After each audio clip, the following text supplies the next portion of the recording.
Salut à tous, dans cette vidéo je vais vous expliquer comment enchaîner les répétitions sur le Keeping Ring Muscle Up. Alors l'erreur que commettent pas mal d'athlètes au début, c'est de se laisser tomber à la verticale, les hanches fermées à 90, et ça en fait ça va complètement casser la rythmique du mouvement, vous empêchant d'enchaîner les répétitions de manière fluide, et en plus de ça vous risquez potentiellement de vous faire très mal aux épaules. Lors de la phase d'apprentissage, moi ce que je recommande généralement à mes athlètes, ça va être de partir du bas du dips, ça va nous permettre de réduire l'amplitude, de réduire bien évidemment la vitesse à laquelle on va retomber, et l'idée ça va être de se laisser tomber en arrière, de se laisser retomber légèrement sur le dos en tendant les jambes vers l'avant pour essayer de retrouver une position de hollow. Et le fait de se laisser tomber en hollow, ça va nous permettre de descendre de manière fluide et d'aller retrouver notre position de arche pour enchaîner les répétitions. Et une fois que vous l'aurez bien travaillé, que vous maîtriserez, il n'y a rien qui vous empêchera de faire exactement la même chose en partant de la position support, donc bras tendus au-dessus des anneaux, donc en haut, une fois après avoir réalisé le bar muscle up.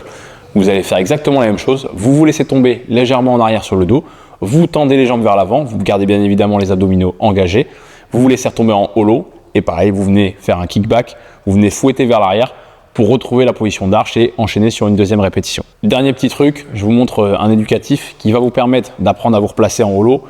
tout en, encore une fois, en réduisant l'amplitude et en évitant de devoir faire la montée du bar muscle up, donc ça permet de se sentir un peu plus en sécurité. À vous de jouer.